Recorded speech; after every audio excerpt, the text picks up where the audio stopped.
How's everybody doing today? This is Attorney Antonio Moore coming to you from Tone Talks, looking to have a discussion today on Trump, on how Donald Trump came into office and how we're missing the discussion. I just want to get into the discussion because I feel like, in my view, there's really two prongs to how he became president.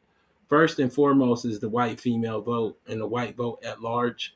Secondly, is Kamala Harris deciding, based on her own ego, to run for office, despite the fact that all the data showed that she would lose to Trump. And then she ran a horrible campaign, in my view. I feel like we should be livid with the white vote and we should be livid with Kamala Harris. And we're not mad enough with either. Let's get right into the discussion. So, this is Tone Talks again. And part of what we're seeing with this discussion, and again, you can call in 310-388-3499. I want to hear from you. I want to hear the discussion. But what we're seeing, in my view, is in many ways, what Kamala Harris did is being totally ignored. And when I say what she did, it's not my view. It was the general consensus view that she could not beat Trump. And some people that are watching might be confused because they didn't understand that politically. And I'm going to make it clear. So when she announced, when she was allowed, or they were deciding whether she was going to be the nominee when Biden dropped out, the New York Times puts out this article, how these 10 Democrats would fare against Trump, rated by our columnists. Now, I myself already had a view based on my political analysis of Kamala for the better part of 4 to 5 years prior. She was not a competent candidate against Trump. I believe, as I said before it even happened, she was running a bad campaign for president initially on her own. I apologize. And what happened was, in South Carolina, there was a deal struck, and I said this before South Carolina happened, that took her out of the South Carolina primary and the trade-off that she was going to get chosen for vice president. But at no point did she show the competency to be a strong national candidate. And that's my view. And here we are where my view got actually proven out by the fact that she got so little support, both by so many different demographics we'll get into a second, but particularly white women. And as a result of her running a very incompetent campaign, we now have Trump as president. I've been live in a second. I hope that this Sunday, I know it's a lot going on with football and all, that we're able to have this discussion and really look at that white female vote, look at that white vote, even look at the black male vote and get some real context, because I believe some trickery is going on and leaving out the raw numbers. Because they're like, when you look at the raw numbers of black male voters, they didn't impact the election the way you think. In addition, by choosing Kamala, someone who had black men fighting fires when they were supposed to be released, who isn't American descendant of slavery, you put people at a very, very precarious position of their choice of basically, I would feel like in many ways taking their choice away of a true liberal candidate that showed a long history of being liberal on politics. So we look at Kamala, how these 10 Democrats would fare against Trump. Again, this is the New York Times that posted this. You have Kamala against Warnock, I think Whitmer, so many different candidates. I think Newsom's on here, and she's the worst choice. So for the DNC to choose her, and I'm going to read you a couple of blurbs from 2 of the 10 writers there at the New York Times to give you context. She had an electable of 4.6 out of 10. She had an exciting 5.8 out of 10 based on these 10 writers / experts reviews of things. Yet they chose her without a primary, a shortened primary. Yet Biden, in addition, decided to drop out late. This affected our total ability to hold Trump to the wall as a felon, not a former felon, as a felon. There's no way that Trump should be president other than running somebody as incompetent as this, in my view. But here we are, and he is president. And you have to go back to go forward. You have to go back to that moment where we could have chosen a stronger candidate, where we could have chosen any of these people to run for office. And I believe most of them would have beat Trump. That's my view. He wasn't a hard beat. But if you run in your campaign, and we'll get into it in a second, like Kamala did, it becomes a hard beat. Harris has a feeble electoral track record. She struggled badly in 2020 and barely before then. This is Ross Barkin from the New York Times. She won her first attorney general race in California, but she'll benefit from a likely unified Democratic establishment, and she can forcibly press the case against Trump on abortion rights. I want you to remember that she won her attorney general's race on the back of truancy laws and instituting some right-wing policy here in California. We've done numbers of shows on it if you're confused. There's no question that she was the champion of incarceration behind truancy laws. You can watch my interview with Sheree Peoples. So now we have this candidate that has a lackluster history when it comes to liberal policy running as the left-wing candidate. It won't hurt that she'd be the nation's first female president and only the second non-white politician to occupy the Oval Office. So again, the first quote unquote black president was Barack Obama, and he was Kenyan and white. And then we had a second candidate, and she was going to be Jamaican and Indian. And then it was all built on the idea and the identity of the struggles of American descent of slavery, because that is the largest voting bloc and the voting bloc that represents a total loss, a total lack of representation for hundreds of years. None of that made sense. And part of what happened when the American descent of slavery movement made it clear that she was sitting her campaign on top of us while doing no politics for Adolf's people, it became real clear that she was a transparent candidate. A mediocre politician from a deep blue state with low national approval ratings, she may find a way to win, but she would be nobody's top choice were she not the top choice of the president. And again, if you remember, Biden took a while to slow walk her even after his dropout that made no sense. The failure of the Democratic establishment in giving us an avenue to not choose Trump cannot be understated. This may be one of the greatest debacles by a convention, by a party in the history of the nation. And because they control media, nobody is holding them to the fire that you fucked up and gave us Trump.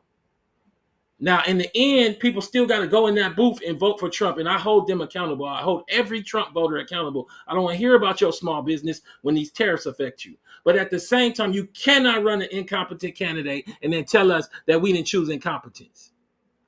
When you look at the national polling data, NBC, ABC, I'm going to talk about the percentages, but you'll notice that something is missing. In the chat, how many people notice what is missing here? Well, I'll tell you right now what is missing. What's missing is, and I see everybody in the chat. I want to make sure that I come to you guys because I know I haven't acknowledged you. Thank you so much. Please support the channel. And she's trying to run again. It makes no sense. We got everybody in here. We're having this discussion while everybody else watching football because everybody else don't understand. You need to understand what just happened here and what Trump is going to do to your lives. What's missing here is raw numbers.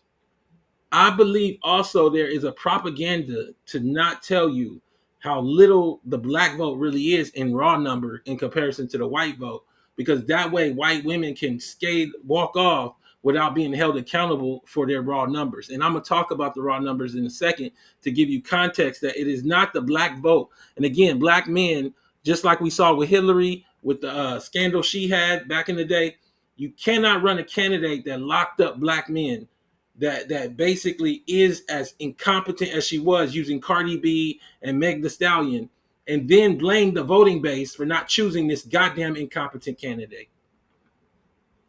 Black men, 21% black for Trump, 77% for Kamala. That is much lower than normal. Black women were still 92% and 7% for Kamala. But what they don't tell you is this is actually a drop off from Hillary to Kamala. So I think Hillary was at 94, 95 or something of the sort, and that Kamala lost like 2 points. So you run a quote unquote black female candidate and she gets less support from black women than the white woman did.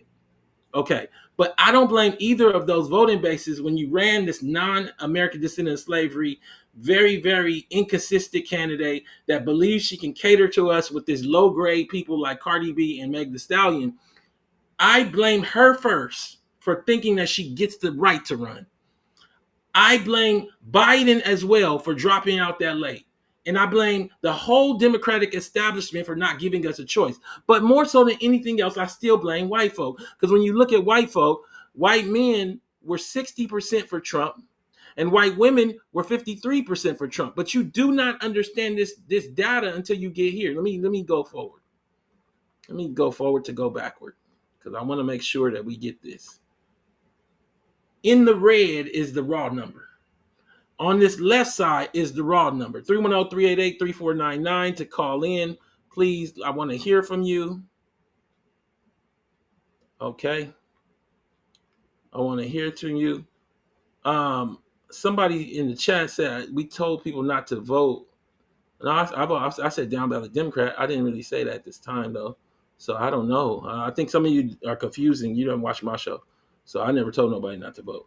Applying the above raw numbers. So the raw numbers are, and notice how again when I talk about propaganda, when you look at these charts, they should just have the raw number on the charts. When I say these charts, I'm talking about these charts. This is NBC News version of it.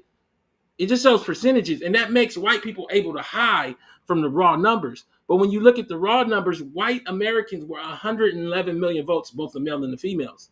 Black women were 10 million votes, 11 million votes. Black men were 8.3 million votes. So applying the raw numbers above NBC exiting polls data, 53% of white women, again, where do I get the 53% right here? Where do I get the 21%? Okay, so we're going to hold the 21 more accountable than all these other Latino men at 54, Latino women at 39. But nonetheless, when you look at the raw numbers, 53% of white women voted for Donald Trump. About 60 million white women voted, meaning about 31 million white women voted for Trump. Applying above raw numbers, 21% of black men voted for Donald Trump, totaling about 1.7 million voters. So 1.7 million black men voted for Trump, and it became the narrative on why Trump won, but we're going to hide from the 31 million white women. Understand that 31 million, look at the total of the amount of black voters in the whole electorate. 18 million, 19 million, 31 million white women voted for a man that was here to take reproductive rights, that was here to affect Section 8, that was here to affect food stamps, and nobody is holding them to the fire. In addition, a candidate ran that was totally incompetent. And in addition, based on several studies, based on basic numbers, we knew she had a low chance of winning. She couldn't even step aside so we can get a better candidate. Can we talk today? I wanted to do this show because we stopped talking about the election. We started talking about everything else, and it's right to talk about the tariffs and the Section 8 cuts and everything. But we got to come back to Kamala, in my view. And we got to come back to these writers that said she was the least likely candidate. And we got to ask these other candidates why they didn't say, no, she can't run. Look at this chart. She's way over here. I just want to keep going here today. Can I talk today? Thank you so much in the chat. Please support the channel, tonetalks.net. Subscribe, donate, and share. There's no mystery. White women handed Trump the election. 31 million of them. So they live in these homes and they get the the inheritance, and they get the divorce money, and they live in these hard right homes, and their parents give them an inheritance that are far right, and we don't say anything to them. And they just eat at Thanksgiving. And for a lot of people, this is a hard discussion. But when you got this as a candidate, when this is actually ran on a national level out of California, where I live, as a blue state, I don't even think that Biden should choose her as vice president. I believe a secret deal was done after South Carolina that gave this woman the vice presidency that was on the backs of ADOS voters. Can't nobody tell me different. I said it before South Carolina, and it happened. There's no way she should have been the vice president. You don't need California. You need Florida. You need Michigan. Where would we be if Biden had Whitmer as vice president? We might have Whitmer as president. We was gonna get California anyway.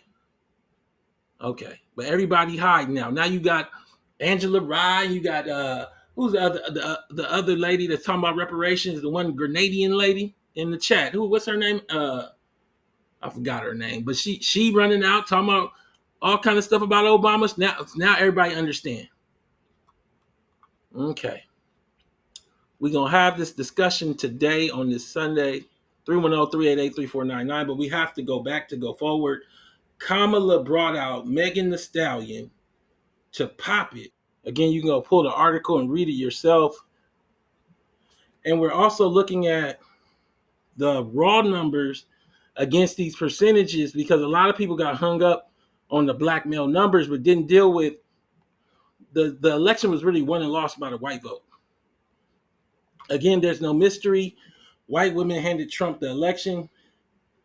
I feel like the combination of the white vote and also Kamala running when she was that incompetent gave Trump a pathway to the election, and we never dealt with this stuff. We never dealt with Megan Thee Stallion addresses critics who talked about her popping it for Kamala Harris rally campaign in Atlanta. So for those people that didn't get to see it, with him, I'ma have a problem with him. Somebody call Rihanna, I'm about to drive with him. He with the stage cause he get the wild women. Put the bags on his head, now he love top with him. You will never catch me calling these being petty. I ain't lying, grandma, just to make me happy. Lifestyle winner, tank fitter. It never happened if the wasn't happened. I'm a hot girl, I do hot. Finish in come on my outfit. I don't take quit, cause I ain't thirsty. These dudes mad, they wanna hurt me. I'm a hot girl. That is a real Kamala Harris campaign rally that Megan Thee Stallion was twerking at, that she thought was going to lead to a larger support, particularly by the black vote. It would be an interesting question to ask how many black men were turned off from either going to vote or either changed their vote, not singularly because of that, but because of the disrespect of that campaign rally. Now, I wouldn't change my vote on that, but this is some utter nonsense that she even did this. But what do we expect? Now, this isn't just a whole bashing session on Kamala, but it's a utter sense of anger that we all should have, because she ran when they literally has said, again, it's the New York Times, she was the least likely to win. How many people remember that? 310-388-3499 if you want to be heard. They had literal skits about her dancing and buffoonery.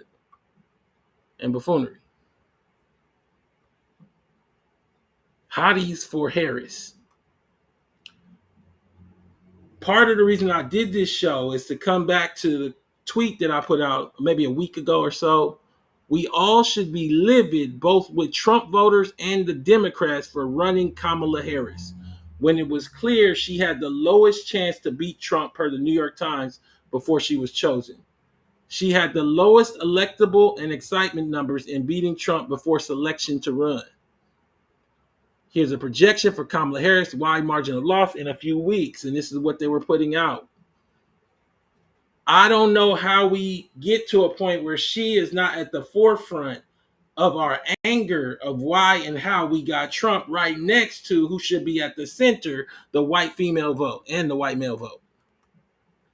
Final results, Americans shift red. Map shows how much each state moved toward Trump. The ticket is dominated largely by who's at the top. And what happened was they cut off the head of the top by putting Kamala at the top. And now we don't know how to deal with that.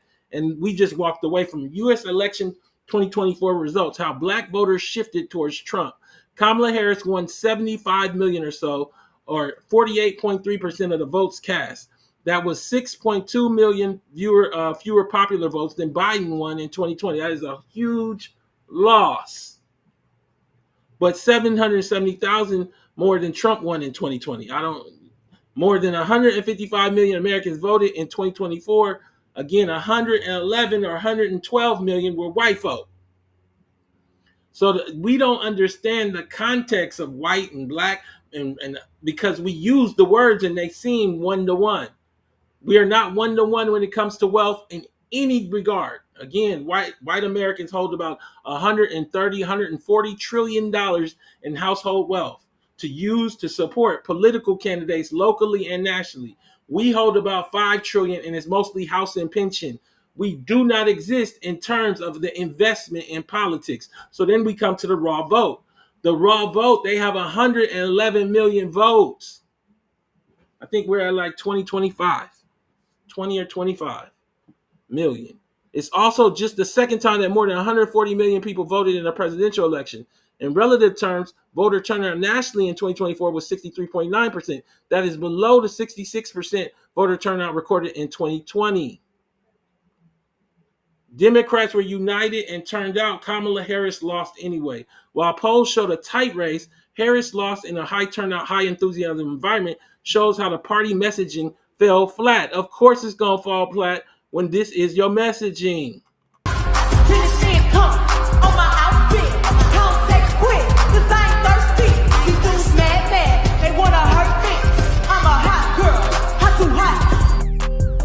It makes no sense that they were using that in a political environment and not targeting Trump. It makes no sense that they ran a candidate not only that was incompetent on a national level from her history. Don't tell me about her vice presidency. Tell me about whether she was governor, long-term senator. Tell me about what she did as attorney general, because I don't even believe, to me, the attorney general track, to me, like, go run as a right winger. You done locked up the black men and put the mamas in jail for truancy. Build more schools, less jails. Build more schools, less jails. And we walk around everywhere. Build more schools. We protest. Build more schools, less jails. Put money into education, not prisons. There's a fundamental problem with that approach, in my opinion. He offered a mix of promises to improve people's lives and punish America's enemies through an aggressive vision of masculinity. Okay. In 2024, Democratic establishment coalesced in support of Trump within hours of Biden's dropping out, but the party unity didn't carry the day. For all the attention devoted to third-party candidates like Jill Stein and Robert F. Kennedy, their impact on the race appears to be marginal. So when we look at these polling numbers, black men, black women, they still supported her at huge numbers compared to other. Look at Latino men, 44% for Kamala. Look at Latino women, 58% for Kamala. Latino women voted at 58% for Kamala, and nobody held them accountable. You come back to white men and white women, this is according to NBC News, they were 60% for Trump, the men, and 53% for the women for Trump. And then what they do is they refuse to give us the raw data. I looked and looked and looked, and you basically got to go to the census to get the raw data. So in the raw data, when you look at it, it looks like roughly 59 million white men voted and 64 white women voted. But then if we hold it to what Trump got out of the white female vote, it's 31 million votes. But then we want to talk about black men, and their 21% is only 1.7 million votes. And part of the reason that you guys do not know that is because the exit polls did not include the actual raw numbers. And if you look at all of them, I just did this morning, they purposely exclude the raw number. So then you run around talking about black men and your best friend, a white lady that voted for Trump. Then you want to hear her message about how her business messed up. Hold that bag. We don't want to deal with the truth. And what I wanted to do this show is come back to this woman, Kamala Harris, and say, you are politics. You set ADOS people, you set the nation back. There's no reason that your face should show up in the New York Times showing this level of possibility of losing. And we know that Trump is the possibility, and you still run. The Democratic National Convention fucked us over. They should have looked at this and said, we got to choose at least Whitmer. This is Whitmer. We can't choose somebody over here just because Amanda Seals and Angela Rye said to choose them. Or Clyburn. I want to get to it today. Can I talk to you today about how the white female vote and Kamala Harris gave us Trump, and now don't nobody want to hold these people accountable to their choices?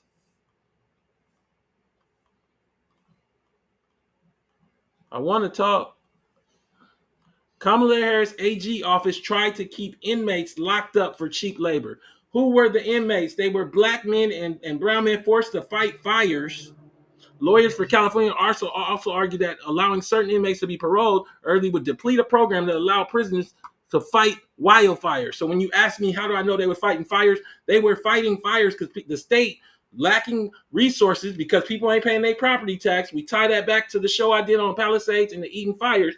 But you then use these black male prisoners, and then when that vote come out and it's 21% support for Trump, you're going to ask why?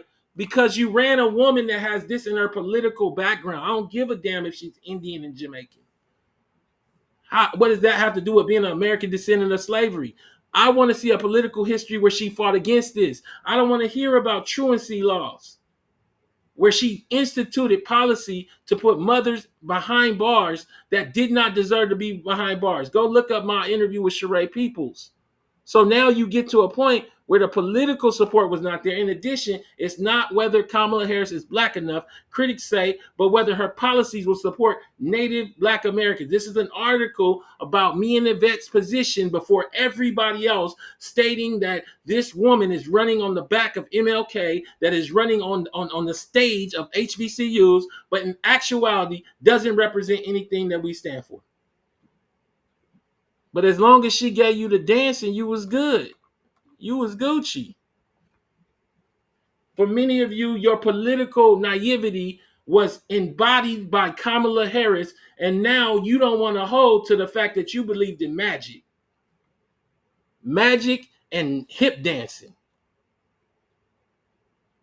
I told you she did not have an agenda in July, months before anyone noticed how absolutely asinine it was to have a person running for president without a real agenda posted. She didn't have one. How I'm feeling leaving KamalaHarris.com one last time and seeing she still has no agenda up. And I actually said it weeks before that.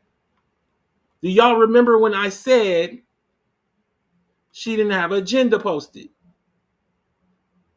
So I'm here today to hold people accountable for giving us Trump, because I believe Trump is a devastating force to black politics, to America. Race and gender breakdown of votes. White men were 34% of all voters. White women were 37% of all voters. Black men were 5% of voters. We gonna hold the 5% that 4% voted for Kamala accountable for losing. We not gonna talk about that 37%. We're not gonna talk about the 6 and 6 that Latinos, when actually almost what is it, 2 or 3 or 2 of their 6 each way went towards Trump. Okay. This is the Mondale map versus Reagan, and I was saying before the election that don't be surprised if we get the Mondale map. And I got a lot of statements from even black women who initially had understood Kamala as it got closer that it was going to be some magic that happened. She was going to win. Y'all are building your lives on magic instead of reality, and then screaming afterwards about how hard your lives are because magic ain't real. Them Jack and the Beanstalk beans that you trying to feed your family are going to bust in right in your hand. They going to bust right in your hand. You keep on keeping on. I can't with this nonsense. Megan Thee Stallion twerking and Kamala, come on. They said she paid to have her come twerk at the campaign. We are having a candidate run against a Trump that became the first former president convicted of felony crimes. There is no way that you should struggle the way she did with Trump, but we knew she was the wrong person, the wrong time, and she had run her energy out from what she did to actually rise up. Between the truancy laws and the South Carolina deal, that's how you got her as vice president, and that ain't enough to become president. Maybe y'all don't get it. Maybe we get it after this show. We are here having this discussion live. We witnessed some of the greatest political blunders in modern political history during Kamala's campaign.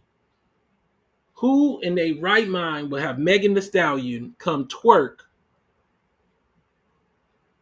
Oh, no, hold on. We're not just using Megan Thee Stallion. You came into here late. I need you to understand that we've been having a discussion probably for about 6 or 7 years. That is on top of just being incompetent.